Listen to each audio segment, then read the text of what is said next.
It's autumn 2023, and for more than 400,000 students across the UK, they've reached their final year at university. It's time to think about the future and prepare for life after graduation.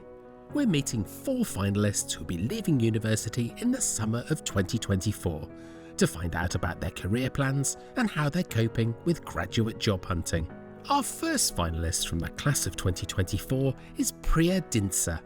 She's in her 4th year at the University of Manchester, studying economics and politics.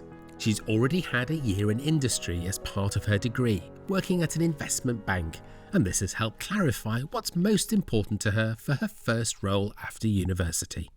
So I probably wouldn't go back to DC advisory.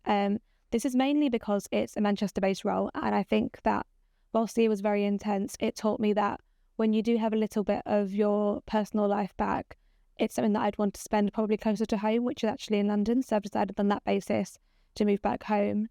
I have applied for roles that are similar, so things like private equity, but perhaps investment banking itself. I think the lack of work-life balance did actually take quite a personal toll on me, and I realised that's something that I think I will prioritise further into my job-seeking adventure. Priya's staying flexible and is looking at a range of graduate schemes. So I'm looking at quite a broad variety of jobs at the moment, just to kind of keep my options open and really be able to understand more about the job. I think from job adverts itself, it can be quite difficult sometimes to really understand and engage with what the job would be like day to day. So I'm being quite broad at the moment. So things like banks, like Lloyds Bank I've applied to, things more focusing on client coverage. So that's at ICG or at Barclays perhaps, and also quite a few roles in consulting. I've been able to narrow those down mainly through things like my University Career Connect, things like responsibilities and level of qualification that you need to experience, and just based off mainly word of mouth and quality of graduate employers in terms of rankings and things like that. With her applications done, Priya has progressed to first round interviews. So I've done most of my interviews actually virtually rather than in person. I don't think I've actually had one in-person interview, which is quite useful for me personally, just because I'm looking for jobs in London but currently study in Manchester. So that has been a lot more convenient for me. It means that I can slot in an hour of my time to do something virtually on Zoom rather than having to travel all the way to London. But I would say there are quite a few issues with it. So the first one is everybody had some sort of technical error, whether it's Zoom not working, my volume not working, getting a call that I can't silence and it pauses the meeting. I've had quite a few incidents where it just makes it very difficult to have a conversation that flows well. That's been a real difficulty. Also, a lot of employers use things like HireViews, which is quite difficult because you're not talking to anybody. So it can kind of feel quite robotic in that sense, and you don't really get to have a full conversation because you're limited by time, you're looking at yourself, which can often also put me off sometimes. Priya is focusing less on the specific job she might do and more on how she can develop in a role. So at the moment, I'm keeping my job search quite broad. Something where there's a real strong sense of graduate networking, something where I feel very supported and I can really gain foundational skills, either to stay in that sector or perhaps to move somewhere else. I think this early on in my career searching, it can be quite difficult to narrow it down, so therefore I'm looking for something quite broad. Many of Priya's friends have found job hunting stressful, but she remains positive about what lies ahead. So I think that because I did a placement year, I've been able to do this application process before. So I definitely felt a lot more prepared at the start of perhaps August and September. I was able to look at job alerts because I was so aware of perhaps the application processes themselves and deadlines and things like that. But I would say that I have friends that didn't do a placement year, and I think for them it can be quite a shock to the system. It's also, I would say for myself as well, very difficult to juggle university exams and job applications, especially when a lot of job applications suggest that assessment centres will be in January and you have exams in January. So I can imagine for a lot of students it's quite difficult, and I would say the same for myself.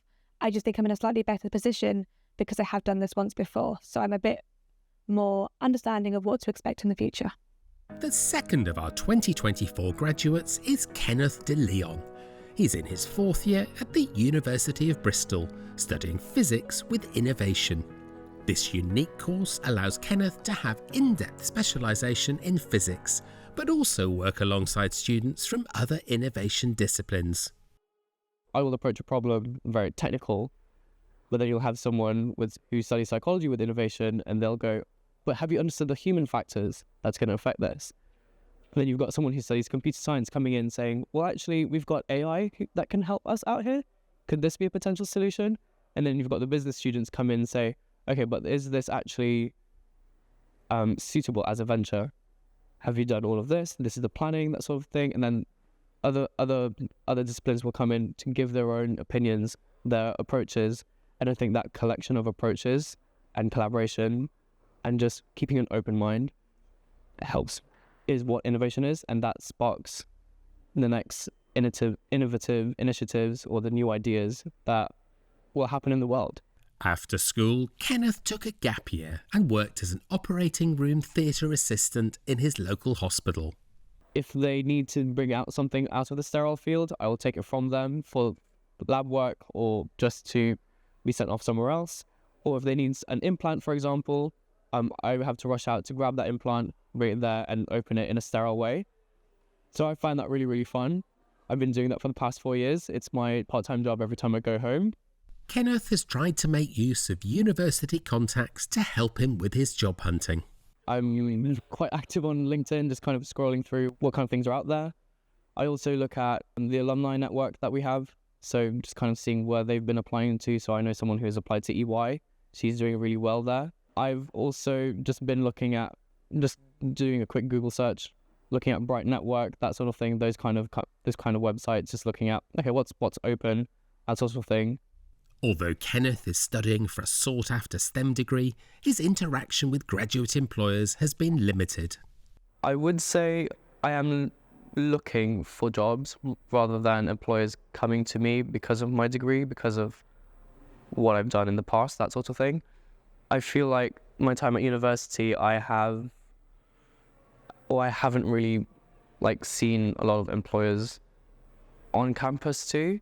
Granted, I know that there have been some careers events happening and I try and make an effort to go to those. However, again, with timing, so if I have a lecture at that time, I can't attend it. Kenneth wants to see elements in his first job that reflect his experiences at university. I think what's really important for me is the company has to be sustainable. I can get flexible hours, and because I really like a nice work-life balance, I think that's really, really important, because I've managed to do that for the past 4 years at university. And I think having progression in the company is really important to me as well. Just for job security, for example, if I want to have a family, especially in this day and age with the cost of living crisis, etc. Kenneth has a busy time ahead of him and hopes some new opportunities will appear in the coming months. So I think I have 2 to 3 weeks for the Christmas break, so I'll be working at the hospital for a bit, get some money, get some just a little bit of pocket money, and then I will resume the job hunt, just kind of looking what's around, see anything that's come up that's new, see anything that's in line with what I'm looking for, that sort of thing. If there isn't, then that's okay. I will just be using the rest of that time just revising and doing my coursework.